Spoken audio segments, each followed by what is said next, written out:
So, April 2007, I actually collapsed. That's Ariana Huffington. 2 years earlier, she had started the Huffington Post. Now she was lying on the floor of her office in her New York apartment in a pool of her own blood. I had just gotten the news that I had been picked as one of Time's 100 most influential people. And as I came to, in my pool of blood, having broken my cheekbone, I literally thought to myself, oh, so that's what success looks like. Because it was such a juxtaposition of how I was doing in terms of the world and how I was really doing.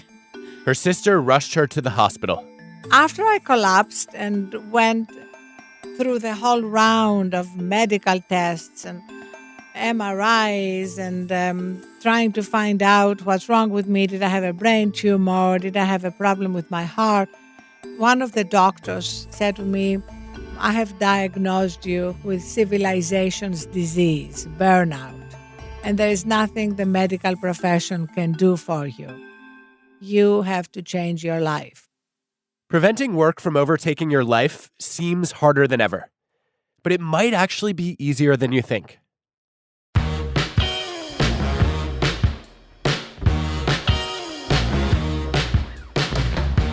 I'm Adam Grant, and this is WorkLife, my podcast with Ted. I'm an organizational psychologist. I study how to make work not suck. In this show, I'm inviting myself into some truly unusual places where they've mastered something I wish everyone knew about work. Today, setting boundaries so your work life doesn't become your whole life. Thanks to JP Morgan Chase for sponsoring this episode.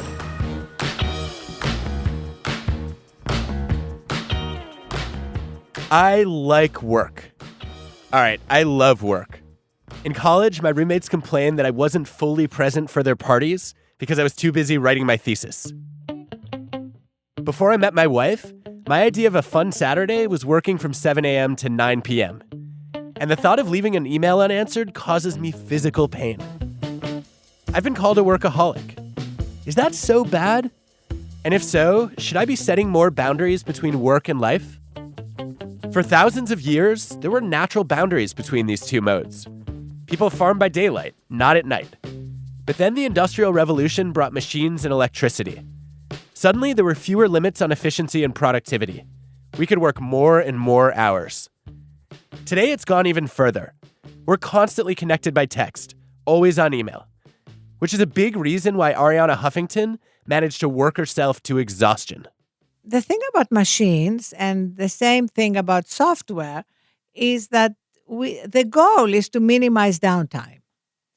Salesforce has an ad out about a new product and they say 99.9% uptime. That's fantastic for software and it's fantastic for machinery. But the human operating system is different. Downtime for the human operating system is not a bug, it's a feature. Well, I guess it leaves me curious about whether you actually work less today. Because, Ariana, you're still the fastest responder of anyone I know to emails and calls. It's not like my life is less active or I've slowed down. She's been working this compulsively since she was a kid. My mother says that for my 5th birthday party, I sent away all the children because they were interfering with my reading. No. At 5? At 5, yes. I'm sure I was reading probably coloring books, but whatever it was, I felt this was more important than socializing at that moment. What we find is that those kind of unhappy workaholics that we think of, people who are obsessed with their jobs but actually don't love them, those folks really are at higher risk. That's my colleague, Nancy Rothbard, a leading expert on how people manage the boundary between work and life. Nancy finds that unhappy workaholics have higher risk for cardiovascular disease and diabetes. But she discovered another kind of workaholic, an engaged workaholic. People who do feel a compulsion and some guilt when they're not working, but who also absolutely love their jobs, who are engaged in it, who are passionate about it, who find meaning in their jobs. And so for those folks who have both those kind of workaholic tendencies, but also love their jobs, they're buffered from the negative risk of workaholics. Yes, that's exactly what I was hoping to hear. And yes, Adam, you are the classic engaged workaholic. Yeah, I guess only a workaholic would do a show about work. That's right. I've never liked this idea of recovery, in part because I think it frames work as something stressful, and I don't want to detach. You don't need recovery because you don't find the work upsetting. You find it joyous. Yeah, it's like saying, I'm going to go to the movies and then I need to recover afterward. Right. Why would you do that? You went to the movies because you were excited about it and it was fun. Sometimes it's a bad movie. Which is why I'm begrudgingly starting to wonder if even engaged workaholics need to disconnect from work. You can overdo it, and it'll catch up to you eventually.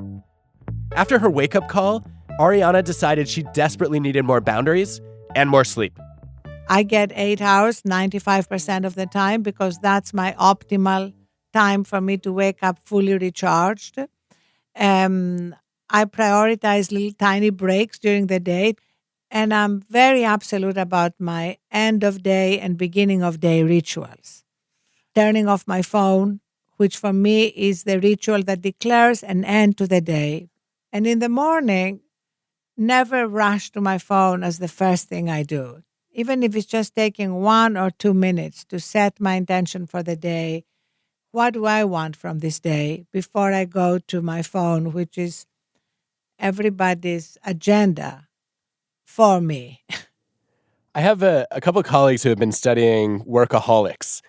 There's a group of people that they call engaged workaholics. Yeah. Is that you? Oh, I love it. I absolutely 100% love it. I don't really have a distinction between my work and my life, but I love it much more when I have taken time to recharge. I grew up listening to stories about work. I grew up, thinking that it was really normal to talk about work or to have these workplace conversations at the dinner table. That's my colleague Nancy Rothbard again. Her family was in the furniture business.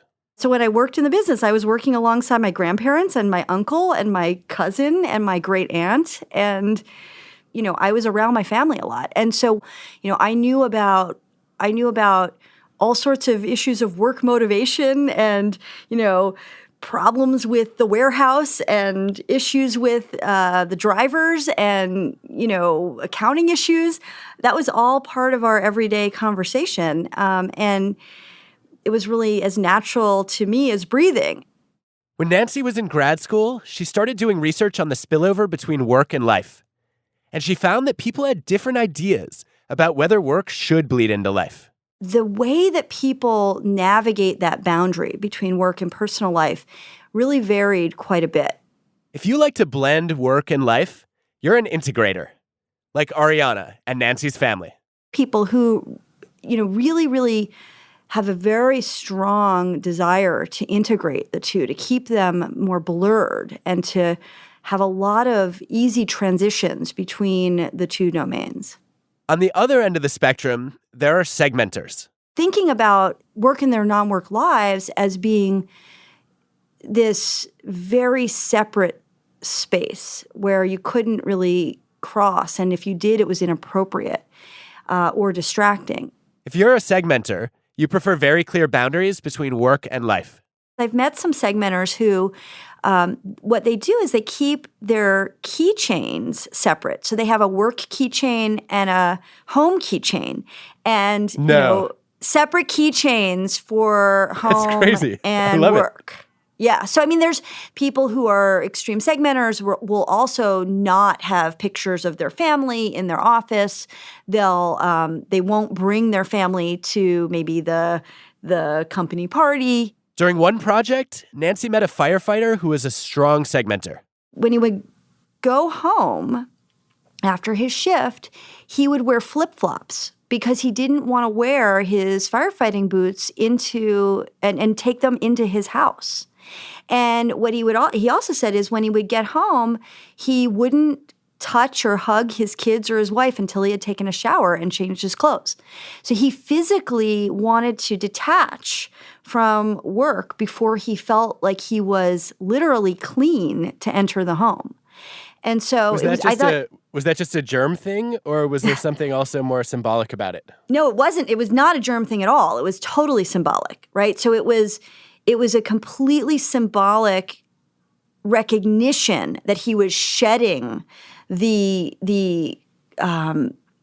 difficulty of his job before he would enter the sanctity of his home. If you're more of an integrator, you're perfectly happy to mix work and home. In one study, Nancy found that integrators were more satisfied and committed when their organizations offered on-site childcare. But segmenters had a strikingly different reaction. The menu of options didn't really help for segmenters. So if they had access to on-site childcare, that actually bothered them. Even if they weren't using it themselves, just the fact that other people, because I think it was a representation of the company's values. The fact that other people were using this and bringing their children to work seemed to them to be a violation of what they wanted and what they thought was appropriate. And so it was a signal that the company's culture was not congruent with their beliefs and values. So even if I have kids, if I'm a segmenter, I don't want other people's kids around. Yeah, because if I have kids and I'm a segmenter, then I've got a plan for how I'm dealing with my kids, and it does not involve my company. Oh. And so my expectation is that that's what you would do too. Does that mean that the segmenters feel like it's their place to force other people to segment? I don't think that they actively feel like that, but I think that it just sort of bothers them, and it's really hard for them to get over that. Integrators were much more accepting of segmenters. So when we think about technology, do you think that the advent of smartphones and email and all these devices that allow us to be connected 24/7 has made it harder to be a segmenter? I absolutely think that is the case. The expectation that we be connected and that we don't detach has become much more the norm and the default. One of the benefits of segmentation is that people who are segmenters actually report higher levels of well-being than integrators. Boundaries come naturally to segmenters, but integrators need them too, especially since the modern world of work is reinforcing their tendency to blur the lines. That's why Arianna Huffington started finding ways to disconnect from work. But she didn't stop at changing her own habits. After a trip to China, she realized this was a problem worldwide. So she ended up launching a whole new company, Thrive Global, to lower stress and enhance well-being. Meanwhile, governments are creating policies to make sure that people can disconnect from work. Like in France, which has legislated a 35-hour work week. Or in New York City, where a bill has been introduced to keep employers from punishing employees who unplug at night or during weekends. I think it's very hard to legislate these things. People are going to do what they're going to do. We need to change beliefs at the individual level and change beliefs at the corporate level. And when we do that, we are going to make these changes organically and sustainably. Because you can have the laws, but it's so easy to ignore them. Especially at the individual level.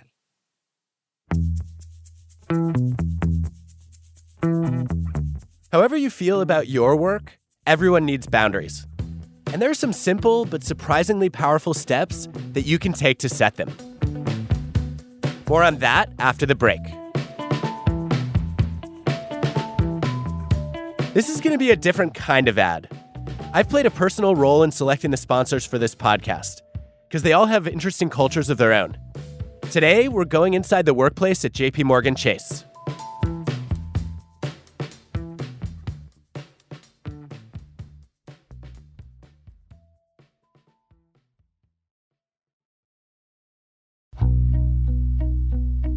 When we think about work life, we don't spend enough time considering people who sometimes don't get the chance to go to work in the first place. Hello?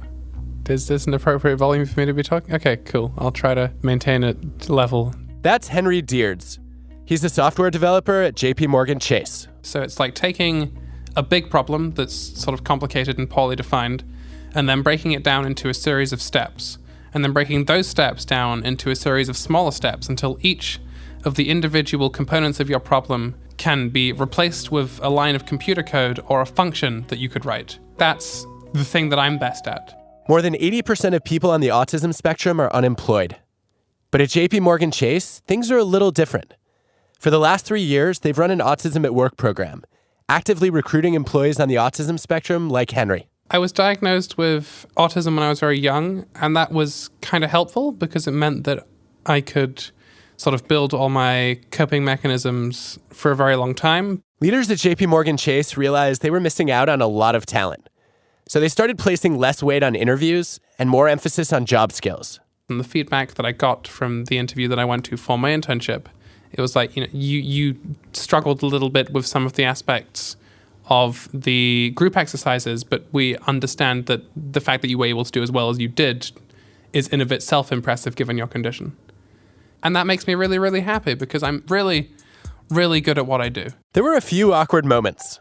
I ended up making a sort of a bit of a social faux pas, having misunderstood something that was apparently very obvious. I used to sing American Pie by Don McLean at my desk all the time. And it would really, really grind the gears of my coworkers. So his boss, knowing Henry had autism, gently pointed out that he might want to sing someplace other than his desk. Once everyone understood what I needed, it was just, oh, Henry, can you stop? And it's like, yeah, cool, that's totally fine. Then it became something that I'd do outside on the campus while I was on break. It made me feel sort of safe and accepted, I guess. And with this kind of support, Henry and others with autism thrive at JP Morgan Chase. I think it's really important for people to believe that they can fit into the workforce. And I think with autism, looking at the sort of kind of terrible statistics for employment for a lot of people on the spectrum, that it's very easy to believe that it's just not something that you're cut out to do, when in actual fact, it could be the best thing you ever do. The Autism at Work program now spans 6 different countries with 80 employees. Here's James Mahoney, who leads it. I think sometimes people think Autism at Work is entry-level work, but we're also at the associate level, and we're at the vice president level, which is remarkable that we're hiring people to manage people, and they themselves are on the autism spectrum. Because Autism at Work is also smart business. This is incredible. Sort of like 10, 15 years ago, the notion of an Autism at Work program would have been mad, right? It's fiscally irresponsible not to work with people who have autism. And if we're not hiring them just because they're on the spectrum, then we're not getting the best people for the jobs. JP Morgan Chase is looking for people from all backgrounds to help create the next wave of products and solutions. They're helping millions of people and companies of all sizes achieve their financial goals every day. And you could be part of that at JP Morgan Chase. Explore career opportunities at jpmorganchase.com/careers.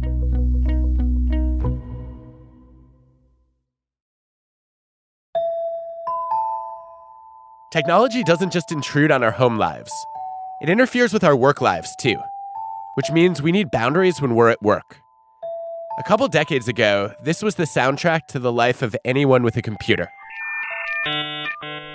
You've got mail. Now you get a whole symphony on your smartphone. It's easy to groan about how annoying it is, or maybe even feel stressed. But recent studies show it's even worse than that.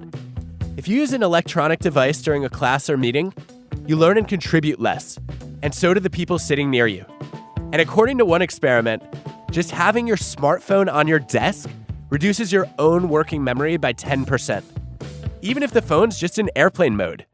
It also makes you perform 5% worse on an intelligence test. Just seeing your phone there is enough to send your mind wandering, and it makes you dumber. So we look for ways to avoid these distractions. Film director Christopher Nolan bans cell phones on sets.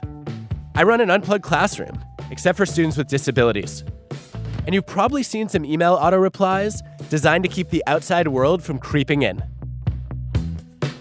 Not long ago, I sent an email to John Haidt, a fellow psychologist, and got this auto-response.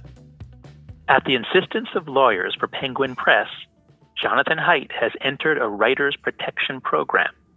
He has encased himself in an electronic bubble and cannot emerge until he hands in the final draft of a manuscript for a book that is already being sold on Amazon. Email can enter the bubble, and he will read your email, but he is only permitted to send 3 emails out of the bubble each day, and any that express a willingness to read any attachment or talk to anyone will automatically be deleted by the program, unless you are a student at NYU or a first-degree relative. So, has John managed to limit himself to 3 email replies a day? No, certainly not. But basically what it does is it allows me to lower people's expectations, and then it's very easy to exceed them with a quick response. I've done it a couple times for overload. It's an obnoxious thing to do because everyone has too much email. No is such a liberating word. That's Jason Fried, the CEO of Basecamp, a software company that makes project management and team communication easier. No is one of the few things that can actually buy you time. It's such a powerful word because whenever you say no to something, you gain time. And everyone's always looking for more time. And that's what everyone wants, more time. Basecamp has been profitable every year since they launched in 2004, and Jason works 40-hour weeks, less in the summer. Almost everyone there works remotely. The company pays for their vacations and for a sabbatical every 3 years. They don't do meetings. Kind of funny if you think about it. They work on software that helps teams communicate, but not in the ways that we're so used to. Fast, immediate, in your face. The idea that whatever I have to ask someone is inherently more important than what they're working on is a flawed notion. And that's sort of what happens in a lot of companies where everyone's interrupting each other and their days get chunked up into these small bits of 15 minutes here and 15 minutes there. And so no one has any time to actually do any work anymore. So they do it late at night. They're working longer weeks and they do it on the weekends. It's not because there's more work to do. It's because people can't get work done at work anymore. And it's because of all these interruptions and distractions. So at Basecamp, they want people to have space for deep work, to get into the zone that psychologists call flow, that state of total immersion where you're so absorbed in a task that you lose track of time, place, even yourself. Work requires uninterrupted stretches of time to get into the zone and get work done. I've always compared it to sleep. If you were to ask someone if they got a good night's sleep and then they describe their night as, well, I was woken up every 15 minutes, no one would ever think that was a good night's sleep.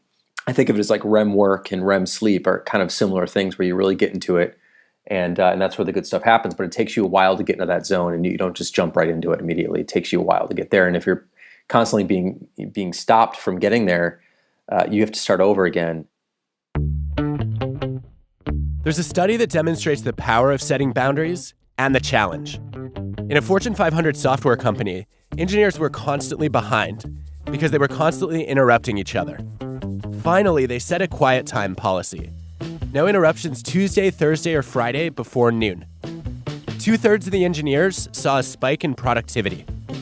But over the course of the year, they started slipping into old habits. They found it really difficult to maintain the boundary. And when it comes to work-life balance, Jason knows it's not enough for individuals or teams to manage their own boundaries. Leaders need to think about the tone they set at the top. If people at the top are putting in crazy hours and they're always working, then of course people down below who want to move up are going to see that as an example and go, this is how I have to do it. This is how they got there, or what they want from other people. So I think it's our responsibility to set that example and be just 40-hour a week, 8 hours a day, not responding on weekends, not chiming in late at night. If I happen to text you and you get back to me at 11 o'clock at night, I think that'd be a problem, actually. You're not drawing proper boundaries, and you should recognize that you don't need to get back to me till the next morning. Other companies are catching on. Multiple banks have shut down badge access and email logins on weekends. If you work at Daimler, there's a program called Holiday Mail. When you go on vacation and someone tries to email you, they get an auto reply saying the email's been deleted with the contact info for someone who's in the office. And a Dutch design firm encourages people to stop working at 6 p.m. by having their actual office furniture rise to the ceiling on cables. If you're not done working, I guess you just have to climb on your desk and enjoy the ride. But these examples stand out because they're rare. If you're like most people, you end up getting pulled into work at all sorts of random hours. It felt like Sunday was a new Monday. You're basically never off. This is Dan Callista. He's the CEO of Vynamic, a healthcare consulting firm in Philadelphia with over 100 employees. I was on vacation. I was with my family. I went and checked my device. I saw an email from my colleague. The next thing I know, my kids are with me saying, Dad, hello, Dad, Earth to Dad. My mood immediately changed. Like, what happened? And my colleague didn't mean to make that happen, but if you think like, all right, you're on a soccer field, you're spending time with your boyfriend or girlfriend, you're doing something else. Don't you want that moment to be more connected and genuine? And wouldn't it be even more powerful if you weren't getting interrupted during different hours? To set boundaries on email outside work hours, Dan created a pretty cool policy. I'm curious to hear about, I don't even know how to pronounce it. Is it Zmail? Zmail? Yeah, you got it, right. Right, ZZ Top, Zmail, as in catch some Z's. And what it represents is this idea of being able to disconnect. Dan's employees have called Zmail the number one benefit that the company offers. It doesn't require any cost or any special technology if you don't want it to. It's simply this idea that you set a boundary. The boundary is no emails on weekends. Don't send them on Saturdays or Sundays. And on weeknights, no emails between 10 p.m. and 6 a.m. The way that I rolled it out is I asked our key leaders to try it themselves. And at first, when I explained the program, they thought I was crazy. They thought like, hey, we're in a 24/7 world. We got to be responding. We got to be on things. I got to work when I want to work. And then before you know it, by the end of the month, our team really liked the program. What if I don't want to disconnect? What if I really like my work and I have colleagues who do too, and we want to work at night or weekend? That's so important. You're right. Like when the inspiration comes, in fact, I think the more you follow Zmail, the more you'll get those creative bursts. The concept of Zmail is not a work curfew. It's not something that says like, hey, you can no longer work. The idea here, though, is don't put your work or your to-do list on me or on somebody else. So this feels easy for people who only email internally. But you have tons of clients who probably don't subscribe to these principles. Doesn't that just wreak havoc on your system? Well, what I've found more often than not, no offense to us consultants out there, but sometimes our clients actually like to not hear from us during the most odd hours. But as far as like missing things in business or some sort of downside business impact, it hasn't come up. It really hasn't. Really? Yeah. What do you think? Like, why don't you do Zmail? I actually received an email from you about you might remember, about 2 weeks ago. Yep. And it came out on a Saturday. I happened to be in front of my compuper. Wait, why did you have your email open, Saturday. Dan? You're breaking your own policy. Nothing. What the hell? I wasn't hitting send. I like to present you with a challenge. Take the Zmail challenge. Try it for a month amongst your team. Set a boundary. For you, it might not be Saturdays and Sundays. It might not be 10 p.m. to 6 a.m. Come up with an hour. Come up with one day and see what happens. I bet there's someone in your work life who doesn't respect your boundaries. A boss less enlightened than Dan, an entitled colleague, an overbearing client. They march over to your desk and barge into your inbox with demands. And somehow, they hold you hostage. To find out what it takes to break free of these pressures, I went to someone with a job where setting boundaries is a matter of life and death. Hostage negotiation is really all about setting boundaries. Meet Chris Voss. He spent 24 years as an FBI hostage negotiator. He mastered the art of setting limits with people who made extreme demands. I was the FBI's lead international kidnapping negotiator. Yeah, I was in charge of the negotiation strategy for every American kidnapped overseas for about 7 years. Whatever kinds of boundaries you're trying to set, Chris says it involves 3 skills. The first is asking a question, like, how am I supposed to do that? It engages in a process that we call forced empathy. And it forces the other side to take a look at you and your situation fairly. And, our most common way to set a boundary is simply to say, how am I supposed to do that? You can't say, how am I supposed to do that? Because the unspoken part of that is you idiot. So if you said, how am I supposed to do that? Like in an actual sort of inquiring way, it forces people to stop and look at your situation. And forcing them to stop and think and look is a form of boundary setting. Let's say my boss asked me to work weekends, or I've got a whole team of people who are totally fine with working nights, and they're sort of imposing their schedule on me. I could see starting response was saying, well, how am I supposed to do that when, I have a family, I have kids, when I have other commitments on nights and weekends, when I actually like to sleep 7 hours or 8 hours a night. But I can also see people saying, well, gee, you're not committed if you're not willing to burn the midnight oil. So what kind of advice would you give for that kind of situation? Start off with by saying, how am I supposed to do that? Find out what the next answer is. You still met the initial objective when you made them stop and think and take a look at your position. You've actually begun to soften their position regardless of how they answer.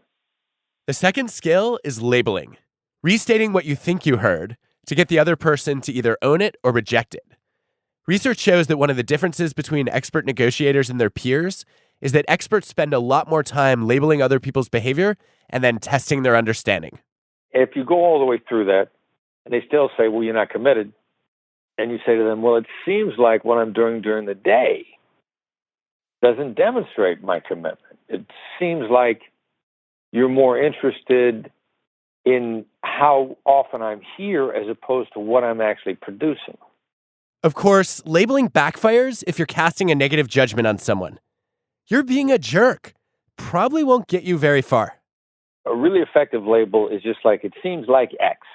It seems like, it sounds like, it looks like, it feels like. Notice the language Chris uses. He's really careful about how he phrases it. There's a very small but huge difference in application between saying, it seems like you're upset about this, to, well, what I'm hearing is you're upset. When I'm doing it properly, I'm intentionally not using the word I.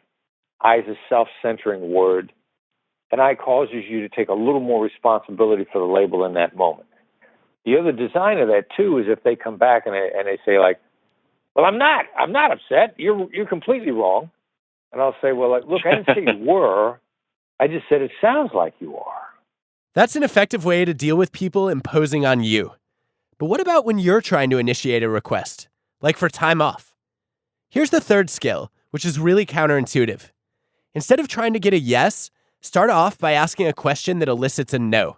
We always feel safe, secure, and centered after we've said no. So consequently, after somebody has said no, they're more persuadable. Trying to get anybody to say yes to anything, they instantly go into anxiety mode, like, what am I not saying? What's the trap? What's the trick here? Switching away from, do you agree with this, to, do you disagree, makes all the difference in the world. So, most of your yes questions can be flipped, just changing the first part of it. Are you against? Is this a bad idea? Is this ridiculous? Do you disagree? This could be worth a try next time you want to ask a colleague to handle your email while you're on vacation. Rather than asking, would you be open to it? You can gently ask, are you totally opposed to the idea? You can build a successful organization without infringing on people's lives. And you can love your work and still have a life. That's clear. As an engaged workaholic, my boundary has been more of a goal: to do my work and respond to requests when our kids are at school or asleep. But sometimes, especially when working on a podcast, I fail to achieve that goal. And I've realized that the only way to make progress is to say no more often. So I set priorities. Who to help? Family first, students second, colleagues third, everyone else fourth. When to help? At designated times that didn't interfere with my goals. And how to help? In areas where I had a unique contribution to make.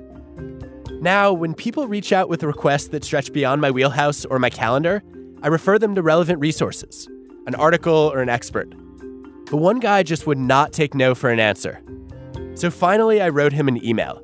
It said, I'm so sorry to disappoint. One of my goals for this year is to improve my ability to say no. And you're a tough audience. Thanks for the practice. I think that's what improving our work and our lives is all about.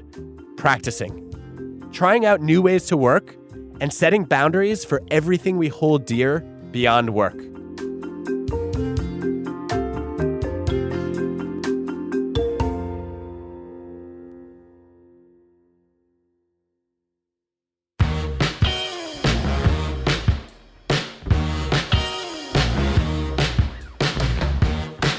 WorkLife is hosted by me, Adam Grant.